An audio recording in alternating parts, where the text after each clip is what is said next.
Okay, let's make a simple 3-bean soup out of nothing but leftovers. First off, let's get some oil into a pot. Then we're gonna take some leftover green pepper and we'll just cut that up into the pan.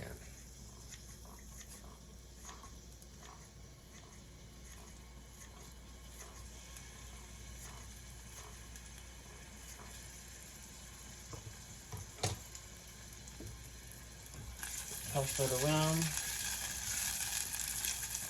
just to get those started.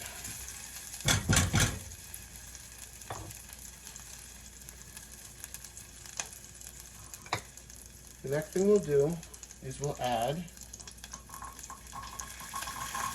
chickpeas.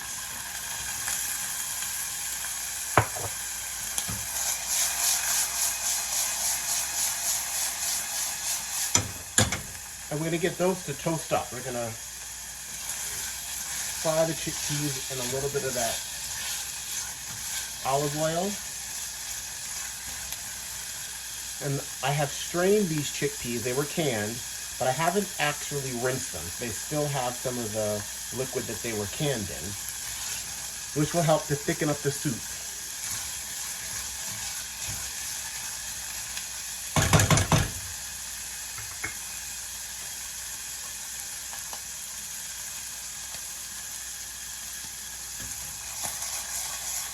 The base of any soup is a stock. Now, if you have vegetable stock, great. If you don't have vegetable stock, you could make your own. You could make a chicken stock if you weren't going for a vegetarian or a vegan option. Or what we're going to do in this case is we're going to assemble a very quick and easy to compose substitute stock. The first component is the leftover water I've got from having cooked beans. I made some red beans and I made some black beans earlier in the week. I'm going to add the liquid from those beans to the pot. I then made a dressing earlier just to dress a salad, and that had some soy sauce, some sriracha, a little bit of chickpea water, and a little seasoning. I'm going to add that. I'm going to add a little bit more of the liquid from the chickpeas. Again, it's going to thicken up the soup, make the soup sort of heartier. And then I have a jar of artichokes. Whenever I buy jarred vegetables, like I like to get red peppers sometimes, olives, or artichokes.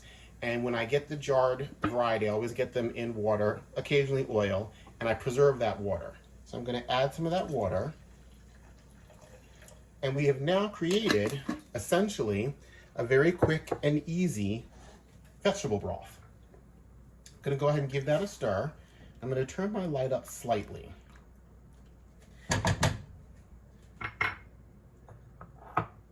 I'm going to let that come up to a bit of a boil. I want the liquid to be relatively hot before I add the next couple of components, which will help them to dissolve. The next component I want to add is black beans that I've already made and pureed. So we're going to add a healthy couple of dollops of pureed black beans. And as we can see, we're just getting to the bubbling point just before it starts to boil. I'm going to go ahead and add in 2 spoonfuls, heaping spoonfuls, of pureed black beans. And I'm going to give that a stir. And as that cooks, the black beans will dissolve into that liquid, which will thicken up the soup.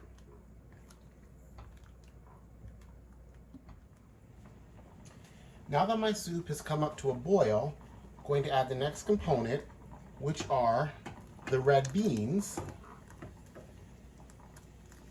that I prepared and used the liquid from. I'm going to now add in the beans. I don't want to add them too early on because since they're already cooked, I don't really need for them to overcook. I don't want them to become, too mushy. I want them to be soft but still a little bit firm. So we don't want to have them in the cooking liquid for too long. Now we'll let that come back up to a boil, and then we're going to go ahead and start skimming our soup. The skimming just removes some of the excess. You'll notice there's that foam. That's just the excess fats, starches, and proteins that were in the various components that we cooked. We want to clear some of those off. Sort of like clarifying the soup. Now as we bring it up to a boil, we'll get a little bit more foam, and we'll skim that again as well. If you think about it, if you're making a stock, it's sort of like that step when you're making a stock where you skim off some of the foam and the residual fats.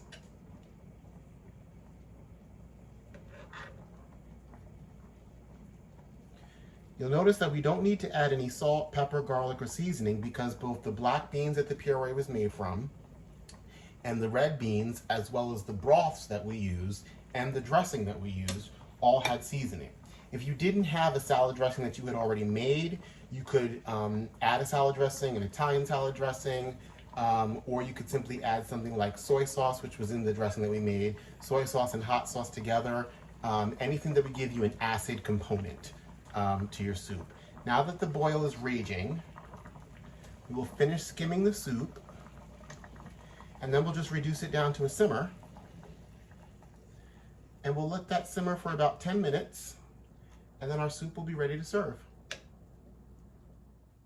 Just that quickly, lunch is served. A little soup, a dollop of sour cream, some of the fresh green pepper, a sprinkling of nutritional yeast. You could use Parmesan, grated Parmesan if you wanted to, a little toast, a little lemon wedge. You could also go with a lime wedge. I just didn't happen to have any.